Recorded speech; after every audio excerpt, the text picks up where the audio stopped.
morning, ladies and gentlemen. Can you say good morning? Good morning. Yeah, today is a very special day. Most importantly, I have my co-pilot here, and he's going to help me get where I need to go. And it's always fun to have him with me in the car. So we're going to go pick up a little bit of breakfast. We're getting his favorite today. What's your favorite? Pancakes. Pancakes. Where do you like them from? Old McDonald's. Old McDonald's, that's right. So, yeah, we're gonna run over to Old McDonald's, get some of their breakfast, which is actually pretty good. You know, I'm not a huge fan of Old McDonald's for any other meal, but breakfast is pretty good. Coffee's not bad too. I mean, it's not good, but it's not bad. Big day. Obviously, told you about our delicious breakfast, and then I'm gonna go pick up the Kia. That's right. It has been over a month that car has been at the dealership, and I guess they finally got all the parts and they got all the technicians, and they were able to put Humpty Dumpty back together again. At least I hope. I kind of have some concerns, being that it was such a large job, in the engine out procedure. I just feel like maybe some nuts and bolts that a guy might forget to put back. I don't know. Maybe I'm just being paranoid, but I just find in these kinds of situations, never really works out like the way you want it to. I guess on the positive side, if it just completely doesn't work out, I'll sell the car and I'm sure I'll do fine on it. Probably, I might even make money. So, that would be one thing. But then I would need another car, or I would need to just put some more money into this car, which might be okay for the time being, until prices kind of stabilize a little bit. I don't know. So I'm just this is just what I'm thinking. And best case scenario is my car is fixed and it's perfect and I'm happy and I just drive it. And that's what I'm hoping for. That would be like the number one, 2 thumbs up, excellent thing. But I just have my doubts. It's just like whenever you have that much work done on a car,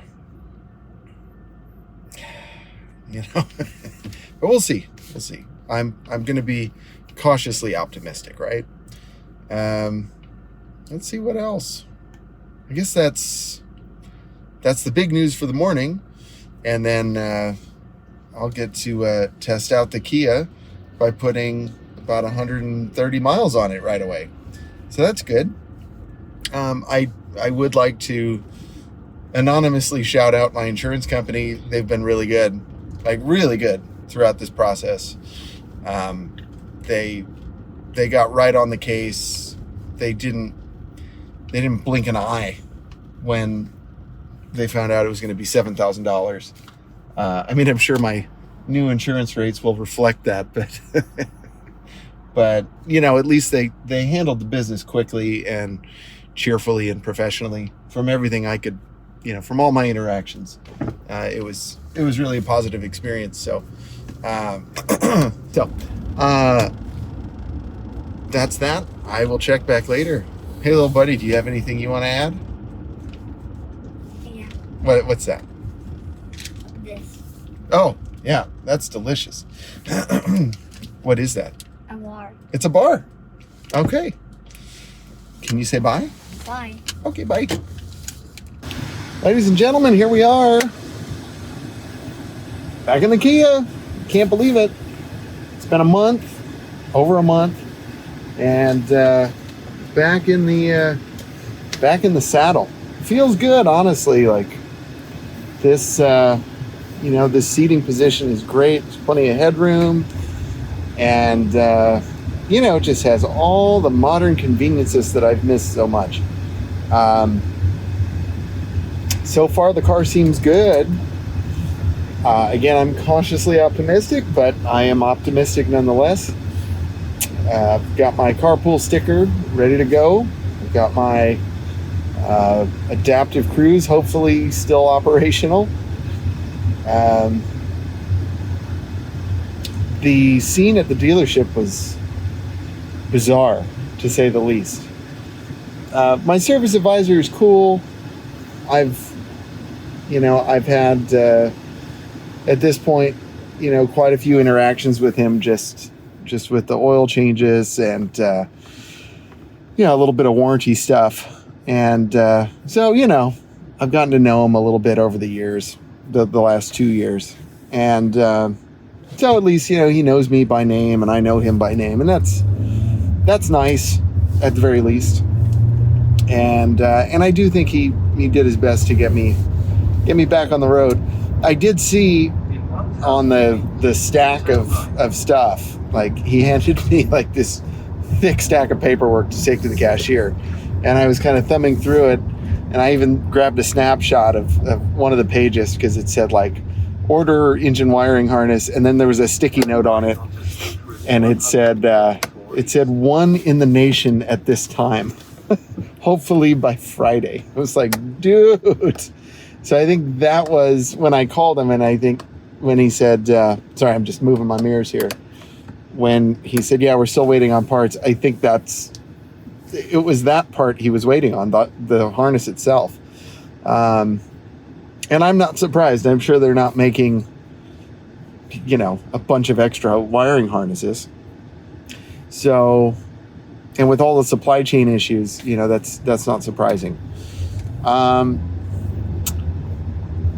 And then, on top of everything else, and I wanted to grab some photos or some video, but I just didn't have time. I have to get to work, and the dealership experience kind of put me behind schedule. So I'm going to have to hopefully make up a little bit of time on this commute here. But yeah, the used car lot part, hardly any cars. I mean, there were more parking spaces than there were cars for sale, like in the front lot there. I mean, it was like bare bones. They hardly had anything for sale. But then the service department was packed. I mean, there were cars on cars on cars. Nothing but cars. I was stunned. And then to pay for my car, there was a long line. And they had one cashier, and her computer was slow. And I mean, it was bad. And I kind of said to her, I said, wow, you guys are really busy. She's like, oh, we're always like this. She was like, that's why, if you call and I put you on hold and it takes 30 minutes, it's because we're busy. So, and that's not on her. I'm sure when I saw her, she was hustling, man. She was working hard. But why is it only her? Is it because they can't find enough people to work there? Or is it because they're not willing to pay for people to work? I don't know. But that seems to be a management issue from what I can see. But in all fairness, they were really, really busy. And I mean busy. So, I don't think I've ever seen that many cars there in the service department. The parking lot for the service cars was packed. And then I looked into the service, the shop, and it was packed. So I don't know. I mean, and I saw Optima sitting there covered in dust. I mean, much as mine is. You'd think for $7,000 they might wash it for me, but that's okay. I guess I only had to pay $500. What a deal! Which, that's a very small part of $7,000. So I'm pleased with that. Don't get me wrong, but it's still a lot of money. $500 is a lot of money in my world. But so that was the scene. That's what I saw. I talked about this a little bit yesterday. just how like getting my Kia back is kind of bittersweet. It's nice to have the Kia back because it really is the best tool for what I do. Like, it's a wonderful car. It just makes what I do easier. Oh man, there's a Porsche getting pulled over by highway patrol. I don't think he was going that fast. Oh, bummer. Oh, that's a nice car. Wish I could show you. I can't quite make the switch. Yeah, it's a nice car. But yeah, so it's kind of bittersweet in a lot of ways. And you know, this day kind of reminded me of the day that I bought this car. And I found this car. Let me see if I can wipe that. That looks terrible. Wow, that looks exactly the same. Maybe it's just clear. Yeah, that's what it is. But yeah, it reminds me of the day I bought this car. My dad and I, shout out to Dad, thank you. We drove down to San Diego to buy this car. It was actually National City. And we took the Lexus. And, you know, I mean, the Lexus was just running great and drove great. And I remember I was excited to get this car because I really wanted the carpool sticker and the 40, 50, 60 miles per gallon and the cruise control, all that good stuff. Like, so I was excited to get this car, but I was sad about not driving the Lexus anymore. And that's how I feel today. Like, I feel some sadness. I feel like I should be in the Lexus, you know, heading to where I'm going. And I just, you know, it just makes me a little sad leaving it at home today. You know, after all the trips we did in the last month, and that car basically sat at the ready for 2 years waiting to do that. And you know, I just can't help but feel like I'm kind of leaving a friend at home. And it's silly. Some of you won't get what I'm talking about, but those of you car people, you'll get it. And even some non-car people. I mean, I was talking to my wife about this morning, and, you know, like, why do we get so attached to machines? You know, it's a collection of parts put together by people we don't know. You know, why should that? There's nothing personal about that. But I think, you know, at least in my case, you know, having spent so many hours behind the wheel on a daily basis, you know, you develop a certain kind of relationship with what you drive, and especially if you're into cars, which most of you are, so you get it, you know, you feel that already. But I have heard even non-car people talk about, you know, they'll give their car a name, and they, you know, even though they're not good car owners, they're still, they feel like their little Honda Civic, they'll give it a funny name, and oh yeah, like, you know, my purple blob carried me around for 15 years and it was great, and, you know. So, you know, it is neat how there is that relationship. And it's kind of like a musician feeling that kind of a connection with an instrument. You know, it's just a machine essentially, but you spend enough time with it and it feels like it's a part of you. So I kind of feel that way. I mean, I definitely feel that way about my Lexus. You know, with this Kia, I feel happy to have it back. But, you know, I don't feel the same kind of mechanical attachment. It's weird. Even though, like, I missed having it, and it is a great car, and I like it very much. But, you know, there's something about the Lexus that just has more character, and it's just a little more organic and analog, and I just feel a deeper fondness for it somehow. But at the same time, I love this Kia, and I'm so glad to have it back, and I don't want anything bad to happen to it. I mean, my wife she's not a car person at all. You know, I think she's been very patient with me being a car guy over the years, and she has entertained my desire to have all kinds of different vehicles, and she's been very supportive. So, you know, that's really great. Shout out to you. But yeah, but like she was talking about like our Crown Victoria, our police car, and it had a nickname. You know, the guy I bought it from owned this motion picture vehicle rental company, you know, and you know, he was this like kind of, I mean, he was short, but he was like real buff, you know, and he's like a, you know, I don't know if he was a retired cop or if he was a reserve police officer. I can't remember. He did like part-time or whatever. But he's like, yeah, man, you know, blah, blah, blah, blah. It's a real stud of a car. Yeah, it's a stud. You know? So he kept saying that about the car. He's like, yeah, man, it's a stud. And so that became the stud. That was my police car, you know. So we just always called it that, the stud. And when the stud got stolen, you know, my wife and I both cried. I mean, it was as if like the family Labrador that had been with us for 15 years had been taken in the middle of the night. I mean, we were just, I mean, it was a horrible time in our lives, both of us. And I was devastated, and so was she. And still, like, when she looks at pictures of it, she'll occasionally tear up, you know. And so will I. And it's because we had so many adventures in that car. We had so much fun together.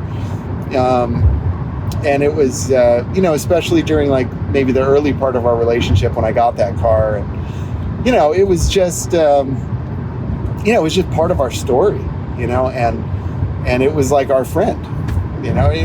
I just remember there was one night we stopped at Del Taco in North Hollywood, and we just got, or maybe it was, I don't remember where it was, but we were just hungry. We just got a little snack, you know, and got like a quesadilla or something that they can't screw up. And so we were just sitting there in the parking lot, you know, eating, and then the cops rolled up and like lit us up, you know. And the guy started interrogating me, like, where'd you get this car? You're not supposed to have anything that looks like a police car. I mean, he just went in on me, you know.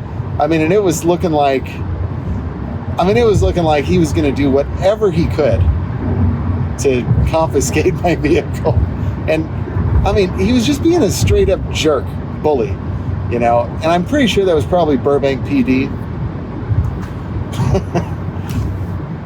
No shout out. But yeah, he was totally a jerk, and his partner, and not cool. But then they got like a real call on the radio, and they're like, well, blah, blah, blah. And then he took off. so we got lucky there. But, you know, I mean, that was just one of like many really hilarious instances that we had in that car. And you know, like I said, we were just totally distraught when the car got taken, and then I sold it, and it was sad. Like, she didn't even want to see it.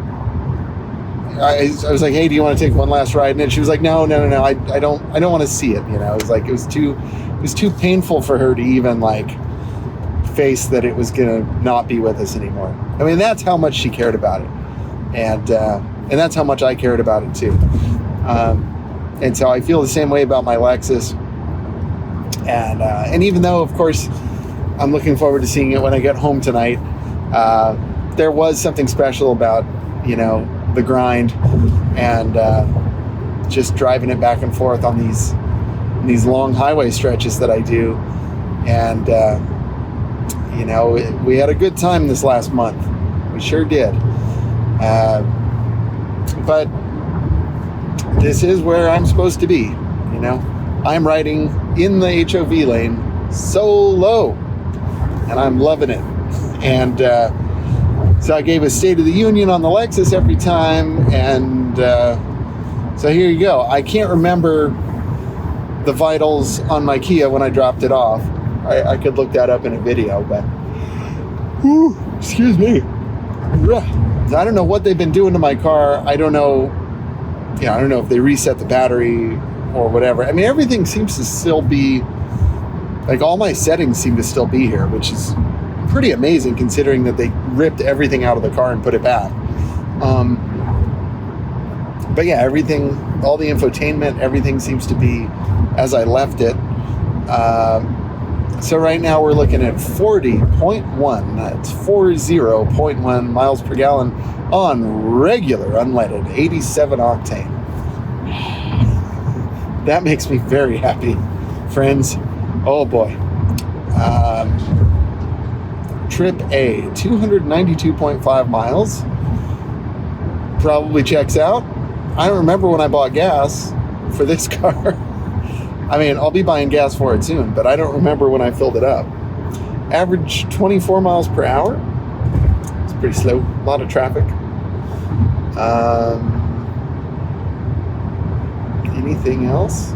Total range, 232 miles.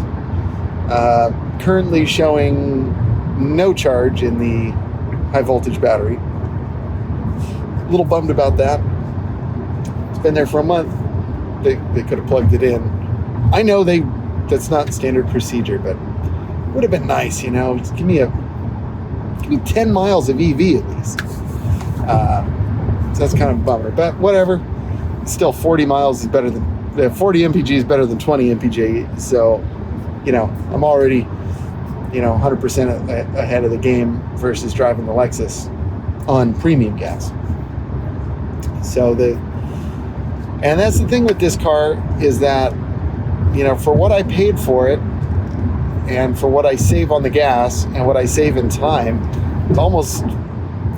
it's not a free car, but it doesn't really cost extra over the Lexus, So it's a good car. And you can see, like, in the window here, like, I'm not going super fast, but I am going faster than the rest of traffic. Yes, still, all those folks, I'm probably going 20 miles per hour faster than them. And I'm going to get to where I need to be. I was going to say 1 minute before I have to start work, and now it looks like exactly at the moment that I need to start work is when I will get there. I think I can sprinkle some magic dust on this traffic and get ahead by a little bit. I'm hoping. Shout out to a new subscriber who commented on my Corvette video. Thank you, sir. Loved your comments. It gave me a good chuckle. And yes, you are in on the ground floor of a channel that's going to be bigger than Doug DeMuro, Dougie D. So we'll see. but hey, I like the idea, and that's what we're going to shoot for. Why not? But yes, you're absolutely right. I need to drive my Corvette more, and I'm going to, just for you. No, and just for my son. And you're absolutely right. He said, "Hey, like, why don't you drive your Corvette more? You have a son. Take him out in that thing." And couldn't agree more. It's really the big deal for me right now is just the exhaust. It's deafening, and I just can't. I don't want to do it to me. I don't want to do it to my son, even though he loves it, But like we can't take it on the freeway. It's not cool. So I'm gonna try. I have like a small window one day this week that I might be able to like sneak it over to an exhaust shop. And probably cutting it too close, but I'm gonna try. If that doesn't work out, I'm gonna have to do it like another day. I don't know when. Soon. And then there are a couple of things I want to fix on that car. The trunk release, the headlights, and something else. What else? Shocks. But I'm gonna wait on the shocks. I don't have the money to throw at it right now, especially after like dropping $5 on this. It's just kind of, $5 on this, basically $1,000 on the Lexus, and then you know, and some other expenses have come up. So gonna have to just kind of. Plus, I just started working again. You know, after the pandemic took everything away. So, you know, I should be a little cautious. You know what I mean? But anyway, love the comments. Thank you for subscribing. I really appreciate it. So I'm gonna keep rolling here, and the traffic's looking not promising, but I'll do challenge accepted ways. I'll beat you. So anyway, folks, I will check back later this evening. Well, here we are. You can see it's dark, so we're out in the middle of nowhere, and it's the end of my day, so I'm heading back home. I apologize for the camera angle. I'm gonna need to figure out a better filming situation in the Kia here.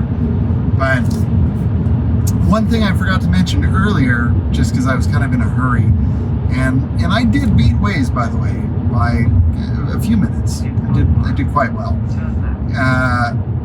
So the low oil pressure light that was happening with the car, which really prompted me to take it to the dealership,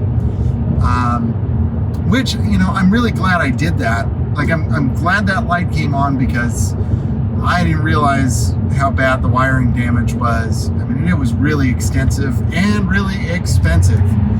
But the low oil pressure light was actually from the oil pressure switch, and apparently it was faulty and leaking oil.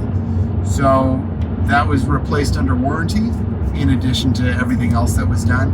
And they also replaced my water pump, I think because since the engine was out, and the water pump goes bad often, it seemed like a good time to do it. So really nice of insurance to cover that, because that was, I think that added a good $1,000 or more, maybe $1,400 to the whole repair. And I'll try and go over all the repairs in detail, you know, with my invoice on maybe on another video. But that was the deal there. So that's what caused the low oil pressure light. So I've driven probably 70 or so miles on the car since I got it from the dealership. It seems, knock on wood, it seems really good. I haven't really noticed anything major or minor. I keep expecting like some switch not to work or some light not to work, but so far everything seems to be pretty groovy, as I recall, you know. And there's a little bit of tire noise, but I think that was happening before. It's been a month, so there's some things I forgot about. And the engine seems a little noisier than I remember it. Almost like it has an exhaust leak. So I need to kind of open the hood and take a look at their handiwork. Try a little like wide open throttle. But that sounds like it, I remember it. Surprisingly fast car, man. I forgot how quick this car is, but I mean, it really moves out for what it is, you know. And I think it would give my LS400 a little bit of trouble on the freeway, you know, honestly. And it would certainly destroy it on the canyons. So, but, you know, love my LS. Wish I was driving it tonight in a way, but glad to be here. 39.3 miles per gallon with my lead foot, and gonna stop for gas before I go home. So I'll update you on how much I put in and all of that. So I will check back in a bit.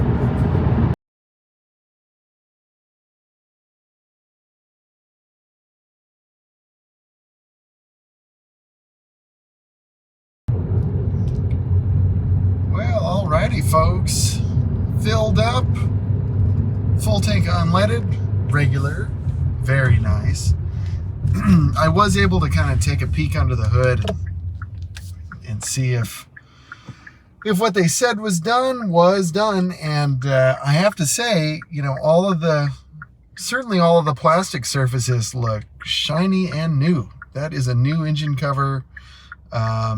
Everything looks bright and shiny. The only thing that didn't look real good was I kind of looked down into the engine block, or at least what I could see, and there was a little bit of, like, I saw an acorn and some schmutz, like whatever the rats had dragged down in there is still in there. And I kind of thought, you know, since they had the motor out, that they would probably just, well, I mean, I didn't think they would clean anything, but I was just hoping they would, because they did such a good job with everything else, as it appears, you know.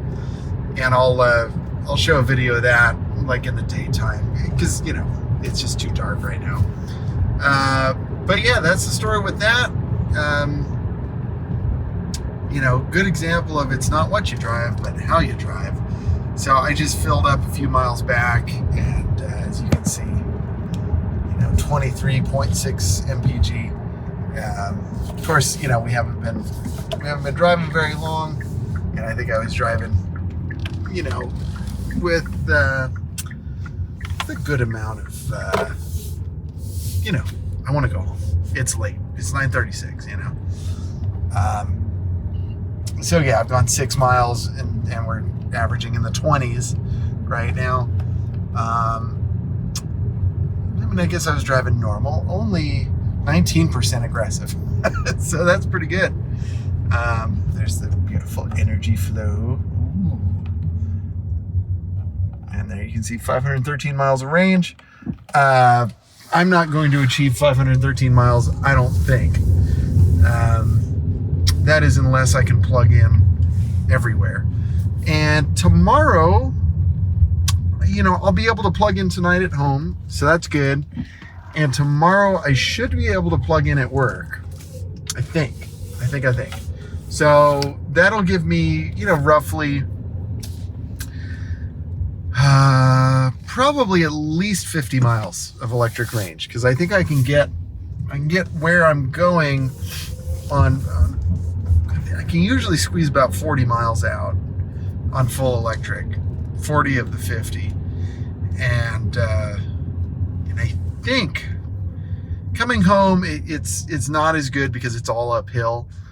And so I usually only get like 20, you know, 15 or 20 miles of electric, maybe a little less even, just because of the extreme grade. So I'd say somewhere between 40 and 50 miles of EV tomorrow.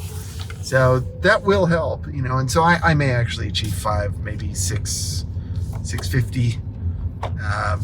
We'll just see, like, how the rest of my drives work out on this tank. It always depends. But anyway, folks, that's my story. I'm sticking to it. Thank you all for tuning in. Hello to my new subscribers. And yeah, you know, let's make this bigger than Dougie D. I think that's a great idea. And I will see you in the next one. Bye-bye.